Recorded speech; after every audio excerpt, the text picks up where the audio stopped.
नमस्कार। मैं रघुवंशी विवेक सिंह। मैं आपके समक्ष आज एक और वीडियो लेके उपस्थित हुआ हूं और यह दिल्ली की नवनिर्वाचित मुख्यमंत्री श्रीमती रेखा गुप्ता के संबंध में है।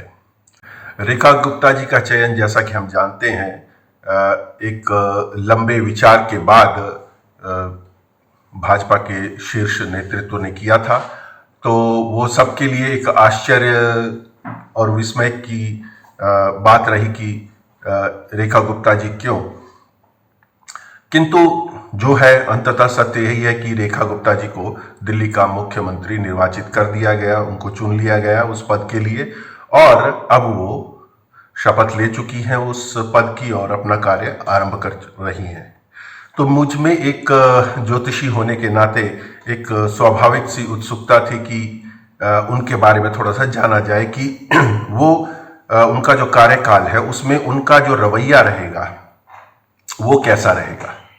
तो वो जानने की जब मैंने कोशिश की तो उसके लिए मुझे उनकी जन्म कुंडली की आवश्यकता पड़ी, और जन्म कुंडली की जब मैंने खोज की तो मुझे कोई विश्वसनीय जन्म कुंडली नहीं मिली।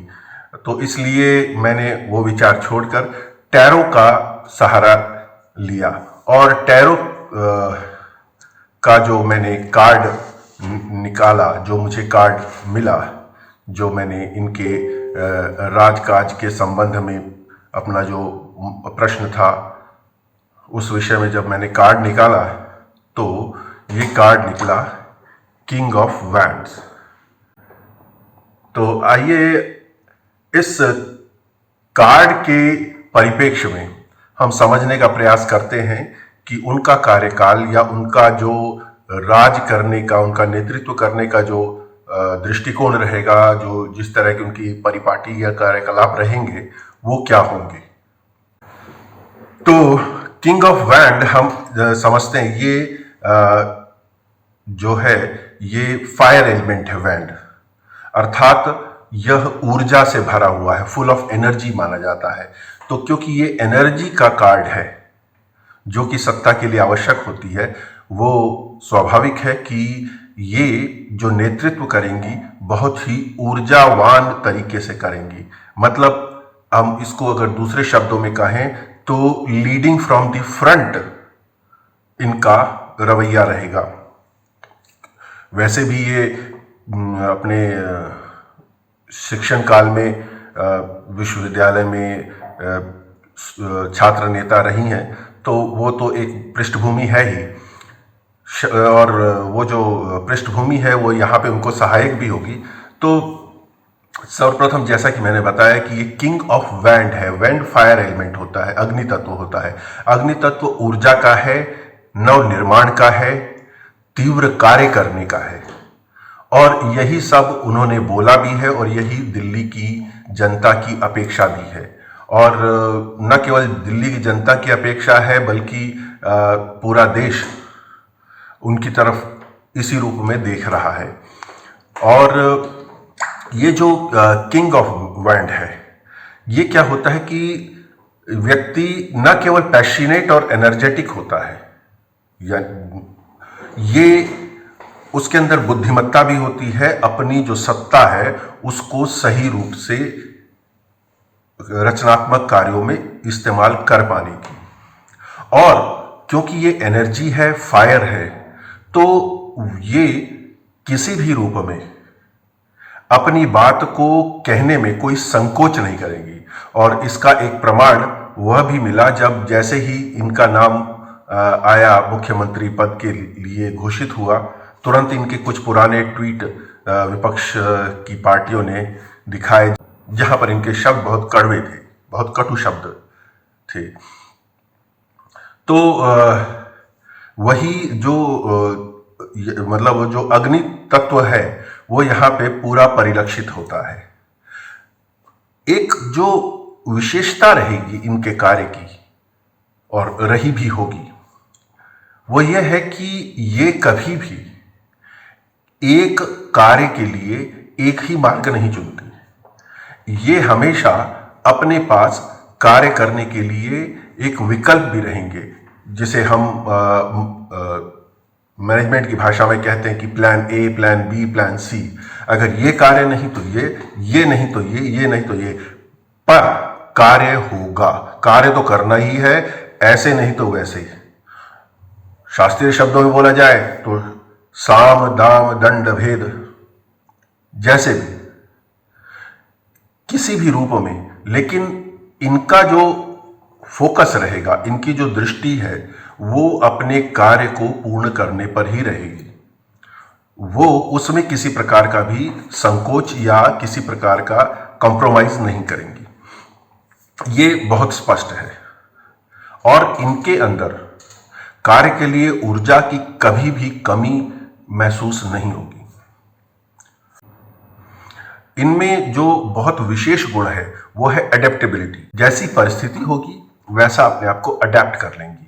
उसमें इनको कोई ज़्यादा दिक्कत नहीं होगी कि मेरे को तो इस तरीके से ही करना था या मेरा विचार यही था तो ऐसा ही होना चाहिए। तो यानी कि जैसा मैंने बोला, कार्य पूरा होना चाहिए, यह इनका अंतिम मंतव्य, अंतिम मत, अंतिम इच्छा रहेगी। उसके लिए एक मार्ग से नहीं होता, दूसरा तो तीसरा। लेकिन ये समझिए, जब मैं ये कह रहा हूं कि ऑल्टरनेटिव वेज, ये एक मार्ग नहीं तो दूसरे ने तीसरे से कार्य करवा लेंगी। इसका अर्थ ये नहीं कि ये किसी नकारात्मक मार्ग को चुनेंगी। मैं उदाहरण स्वरूप कहता हूं कि मुझे मान लीजिए चंडीगढ़ से दिल्ली जाना है और ट्रेन की टिकट मैंने बुक की है। तो ये जो ट्रेन की टिकट मैंने बुक की है, हो सकता है वो वेटिंग है। अब मैं जिस दिन मेरे को यात्रा करनी है उस दिन तक एक तो है कि प्रतीक्षा करूंगा कि मेरी टिकट कंफर्म होगी तो जाऊंगा। अगर टिकट कंफर्म नहीं होगी तो मैं नहीं जा पाऊंगा। दूसरा ये है कि टिकट कंफर्म हो रही है नहीं हो रही है, ये तो अंतिम दिन पता लगेगा, यात्रा वाले दिन ही पता लगेगा। तब तक मैं दूसरी व्यवस्था करके रखता हूं। तो मैं देख के रखता हूं कि क्या कोई और साधन उपलब्ध है, क्या कोई बस जाती है, क्या किसी की कार जा रही है जिसमें मैं बैठ के जा सकता हूं दिल्ली से चंडीगढ़ उस दिन, ताकि मेरा कार्य भी बाधित ना हो। तो इस प्रकार ये जो विकल्प हैं, विकल्प इनके दिमाग में हमेशा तैयार रहेंगे। ये एक बहुत अच्छी बात है और एक विशेषता है, और किसी भी राजनीतिज्ञ को या किसी भी व्यक्ति को जिसके ऊपर बहुत सारे दायित्व हों, उसको अपने कार्य का निर्वहन करने में ये बहुत सहायक होता है। अच्छा, ये कभी भी खाली बैठ नहीं सकती। जो किंग ऑफ वैंड है ये बता सकता है कि व्यक्ति कभी खाली नहीं बैठेगा। मतलब जैसे कि हम नरेंद्र मोदी जी को देखते हैं कि उन्होंने कोई छुट्टी नहीं ली, इसी प्रकार वैसे तो कोई भी मुख्यमंत्री छुट्टी नहीं लेता, पर ये इसलिए छुट्टी नहीं लेंगे कि मेरे को आज आराम करना है, ये काम ही करेंगी।